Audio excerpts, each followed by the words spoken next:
UFOs, by their very name, are unidentified, and this week Melissa Long takes a look at that phenomenon. Her aim is not to judge, but to relay the story of people who feel they have experienced something extraordinary. The story is a fascinating one, and here's part one.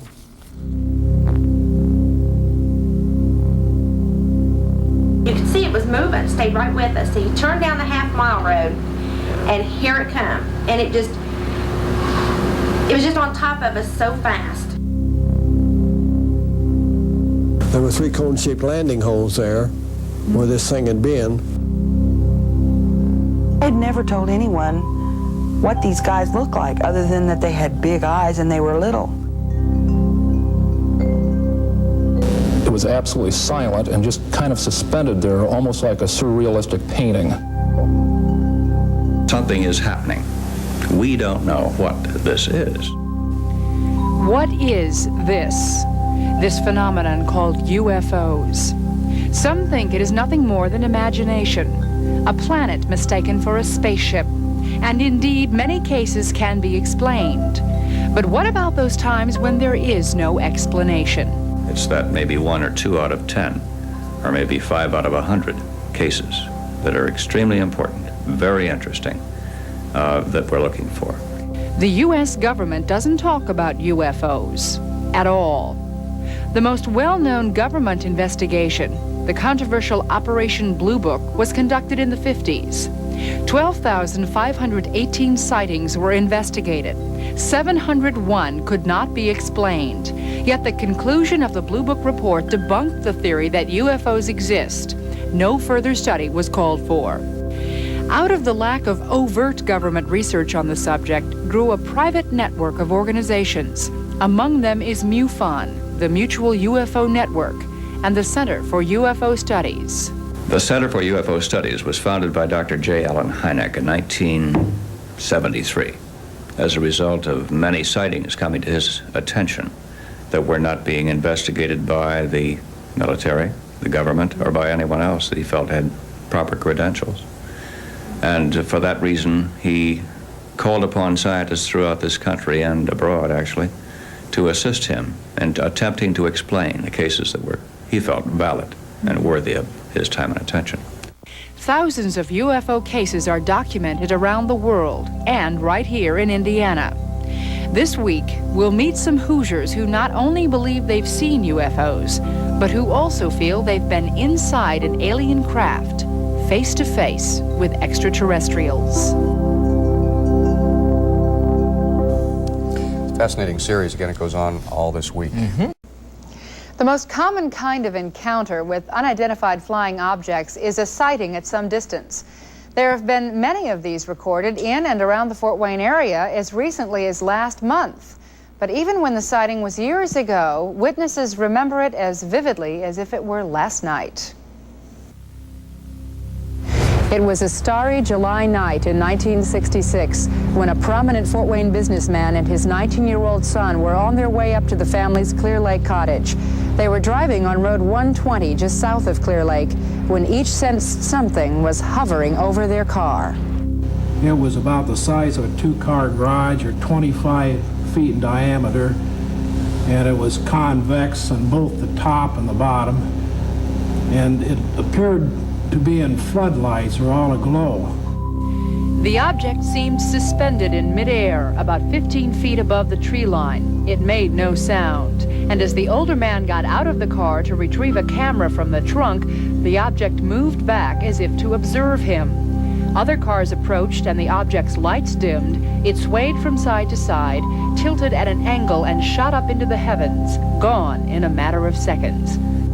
There was a feeling of being kind of at peace with the world, because we now understood that there were things far beyond those of mortals. Neither one of us are nutcases. It's something that's a very humbling experience, and you know, not everybody believes you, so you more or less keep quiet about it and just appreciate it. The one reason, if any, that I would consent to be in this program is the fact that I want people to have an open mind, because there are spacecraft craft out there, and I think from other planets. Keep an open mind, you may see one someday.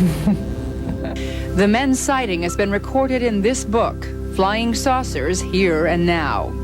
A feeling of tranquility is not unusual among UFO witnesses.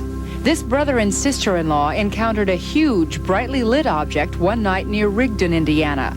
The witnesses said they were drawn to the hovering, noiseless object and were overcome with a feeling of well-being. They could be God sent. They could be angels. Whatever they are, they're lovely. I mean, whatever they are.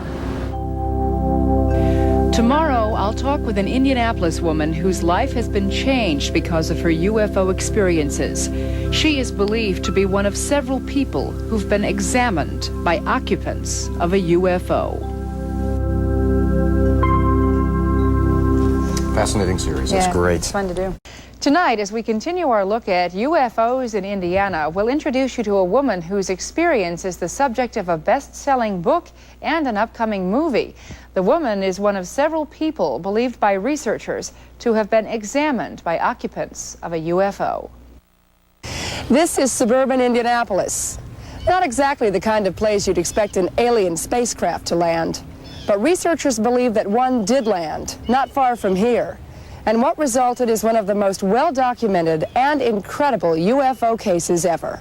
It is chronicled in this book, Intruders. It tells the story of an Indianapolis woman, Kathie Davis, who had a bizarre encounter in July of 1983 in the backyard of her parents' home. After her mother saw strange lights out by the bird feeder that night, Kathie went to investigate. She saw nothing, but suddenly felt hot. Like I was on fire, like all the skin on my body was burning, tingling, and I could hear my heart beating real hard in my ears, and I had to get out of there. The next morning, there was a strange sight in her backyard. The grass appeared to have been burnt in a circle-like shape, with other burn tracks extending out from the circle.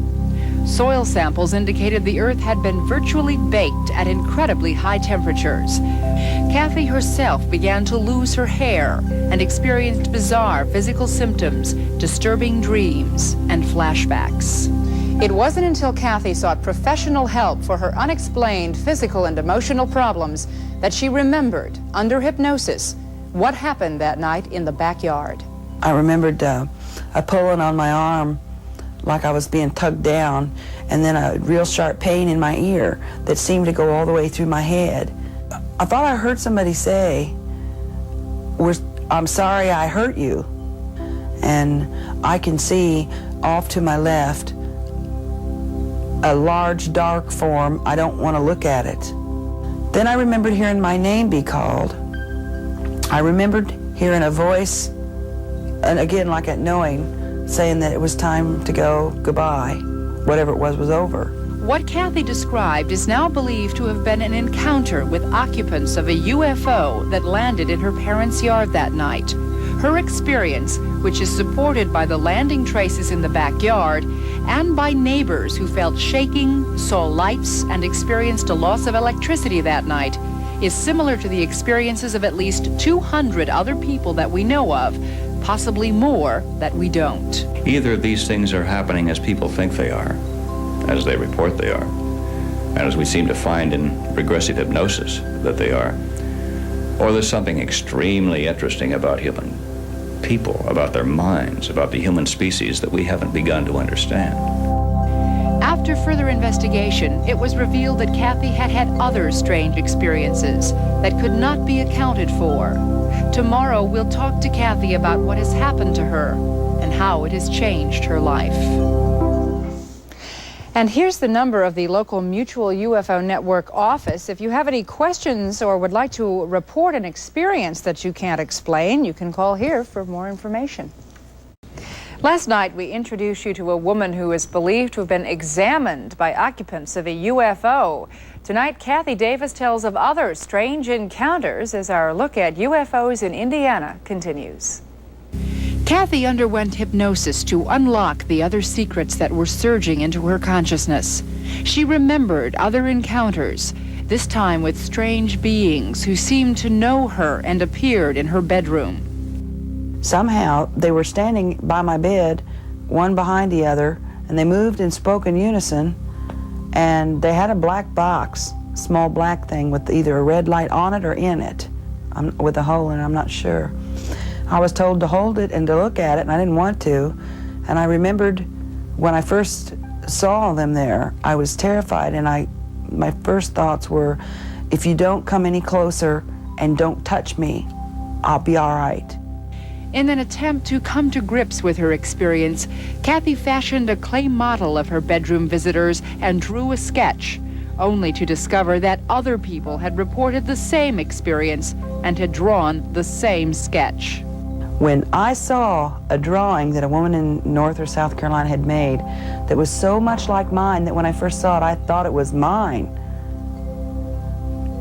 I felt sick to the pit of my stomach. Why would people in Kansas and people on the island of New Guinea have similar experiences, explain them in different languages, but have the details come out almost identical? It doesn't make sense. What does that lead you to believe? I mean, now that you've had this experience, and now that you know that so many other people have had this experience, what do you think about it? What do you think it is? I honestly can't say, well, I don't know what it is, but I can say one thing, something is going on. I don't know whether it's psychic, or it's interdimensional, or it's extraterrestrial, or it's something here that we don't know about. I'm smart enough to know that there's a lot of things in this world that we'll never understand. We just can't. Kathie Davis has had 6 or 7 encounters in all, and she believes that there are more to come. But she's not afraid any longer because she's learned to cope with the strangeness that has invaded her life. And she's hoping that she can help others cope as well. And I'm a different person. It's opened up something in my mind, some kind of an awareness of myself and of life around me that I never had before. This week, we've met some people who firmly believe that something very extraordinary is happening in our world. They've all had experiences with UFOs. And throughout the week, we've received calls from many more people who believe the same thing. Officials believe that as many as 90% of all UFO sightings go unreported. Tonight, we offer another look at the people who have come forward.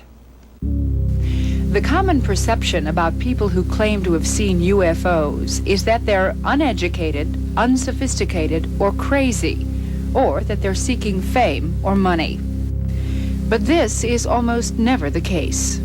As far as credibility, I believe that's very relative. Most often they are very responsible citizens and almost explain their experiences in a apologetic way, like they don't even expect us to believe them. Neither one of us have capitalized on this over the years as far as paid speeches, articles in the National Enquirer or anything like that. Well, I'm not getting fame. This is you can't see my face, you don't know who I am, what good is this going to do me? I don't know why they would perpetrate a hoax or lie if there's no obvious motivation for it. Some of the people who claim to have had these strange experiences are very willing to share that information with the public because they feel that others who may have had such a similar experience need to know that there is a place and there is a reason to share this information safely. If it could help them to see someone else had the guts to say, hey, I don't care what you think about me, I'm telling you the facts, whether you liked them or not. You make your own judgments as to what you think it was. You know you're nuts. I know I'm not nuts. If you hear someone laughing and talking about flying saucers, you don't have to say anything, but you have the feeling come over you that they're lost, that they've never encountered anything like it. I was thrilled to death about it and felt that we were probably gifted, that God was very kind to us, that we were able to see a flying saucer, because how many people see something like this in a lifetime?